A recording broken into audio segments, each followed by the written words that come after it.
Hey guys, good morning. Welcome to the JeepSolid Garage. So I'm excited to share with you this morning Quadratec's aluminum brute strength front bumper. We're going to go over the entire installation process. I'm going to take you through that. Then at the end, we're going to check out all of its key features. I love how this turned out. Love all the features it has. So let's get to it.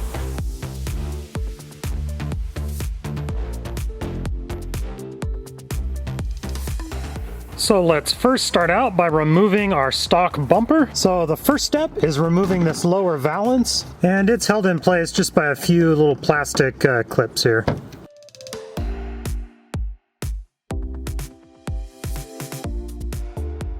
So next we're going to disconnect the fog lights.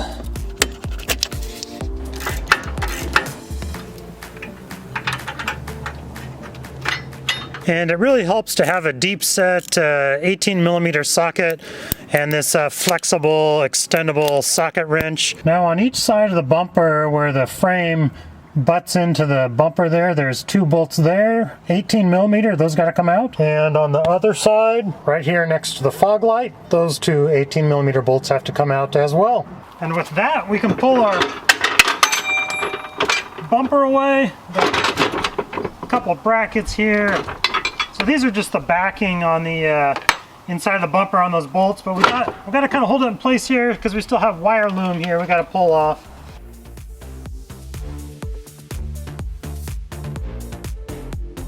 And you'll notice when this backing plate goes back on, when you bolt it back up, it goes with that like a Y, with that wide part up at the top there. And now this top valance can come off. And there we go, front bumper is completely disassembled. All right, now this is the moment I've been waiting for. You guys have no idea how hard it was to hold myself off from opening this up. This is Quadratec's aluminum brute strength bumper. Let's check it out.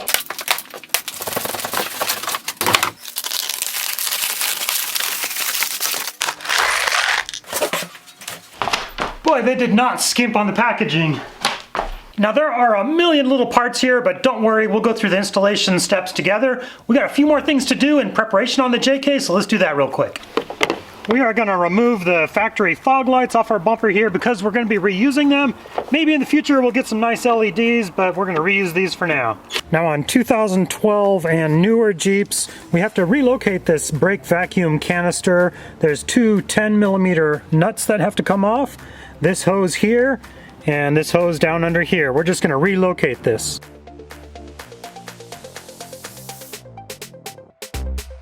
And it's a bit of a pain to get these rubber grommets and washers off here, but it can be done.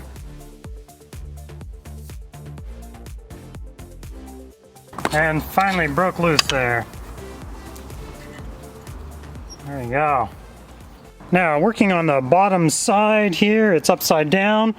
We're going to take these two brackets, install them just like so, using our 10mm lock nuts and washers. And I'm going to leave these loose until I get everything adjusted right where I want it.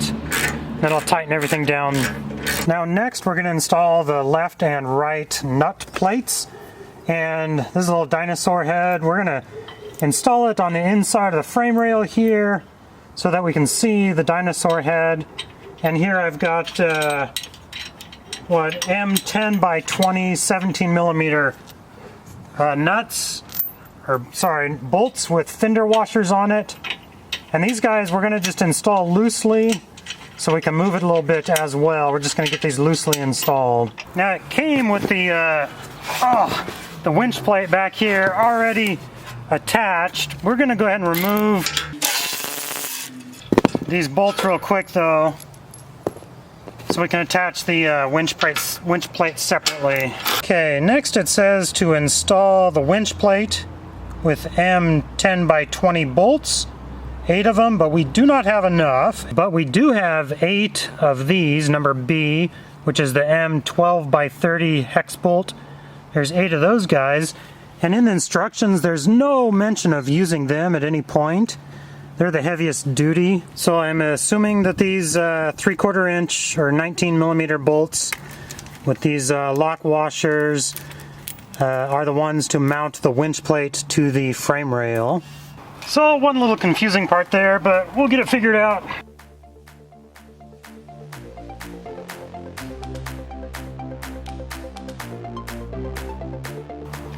And these backing plates that were stock on here, I'm going to be reusing them as well.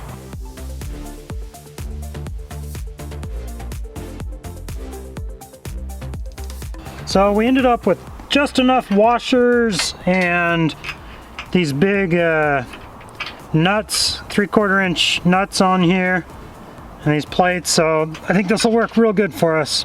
Now underneath on each side we can install one of these M10 by 20s with a fender washer into the little dinosaur head up there on each side.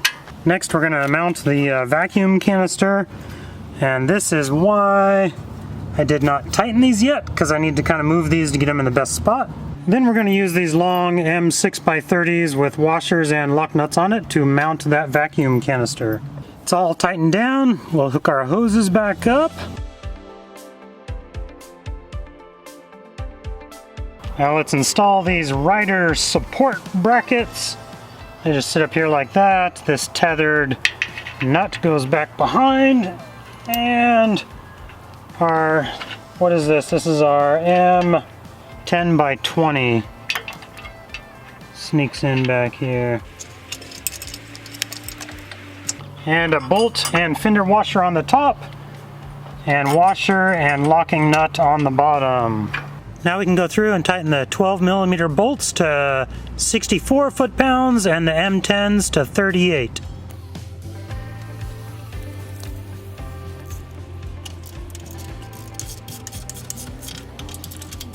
So I went ahead and swapped out these 8 bolts that mount the winch plate to the frame rail here. These are grade 8. I think they're 1 3/4 inch long, and I just didn't like how those other ones, when I kept this backing plate on here, they just weren't quite long enough.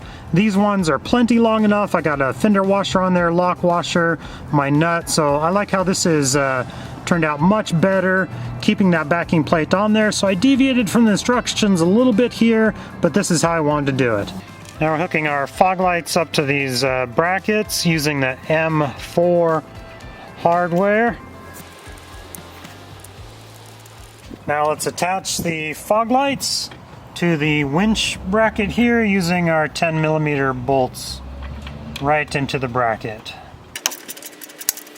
Now at this point the instructions say to put the bumper on and put these bolts in through the fair lead, but I'm going to take this opportunity to hook up the fog lights while we have easy access here and get the wire looms situated how I want them. Now with that, we can get the rest of the bumper on here. And the tow hooks will be next.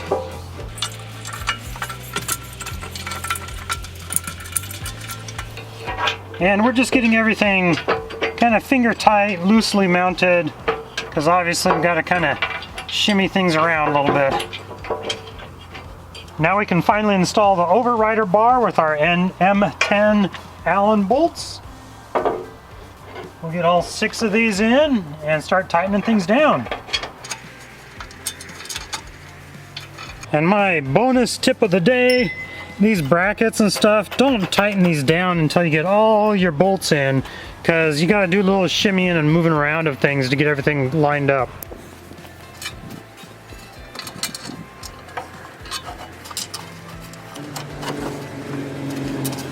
Then the final 2 bolts on the inside, and we can go around and tighten everything up.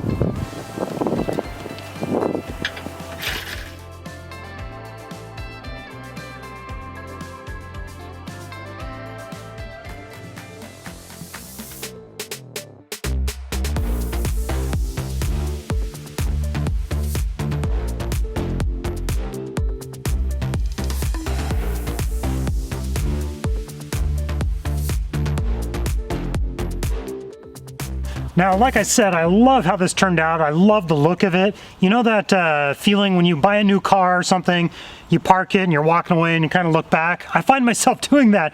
As I park the Jeep, I look back, I'm like, wow, that's a cool looking front bumper. So love the looks of it. I love how it's lighter weight, so it's actually gonna save me on fuel economy.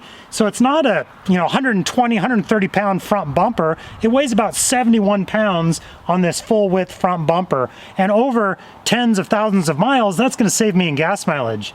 But it also has steel where it counts. So the entire winch plate right here, designed for mounting of a winch, that is made out of steel. The external shell there, that is all aluminum. That's what gives it its lighter weight. But the steel where it counts, like right there at the winch plate, but also down here you have these handy high lift jack openings. So right there, that'll accept a high lift jack, gives you a great jacking point for the front of your Jeep. Also it has these nice tow hook straps, and then you can buy these D-rings separate that fit in there nicely, 3/4 inch D-rings. It also comes with openings here for your factory fog lights, fit in there just great. And of course it's all protected with a really slick looking black powder coating. And right here, this winch receiver, this will accept up to a 12,000 pound winch, which we will be adding in the near future. And the overrider hoop here, it has a lot of nice openings to add some auxiliary lights. We'll be doing that as well. Overall, I'm super pleased with this. Can't wait to add the winch and some other things to it. And this fits the Jeep Wrangler JK 2007 through 2018 2-door and 4-door. Check out some of these before and after shots. What a great improvement.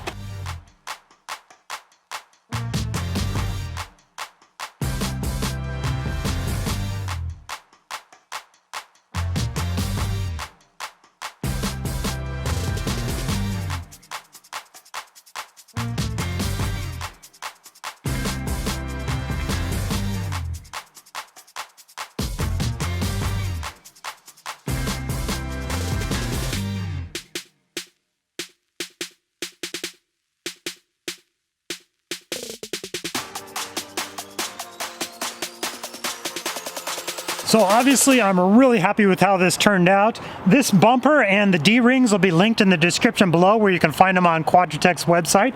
And thank you guys for watching. Check out my next video right up here. Have a good day.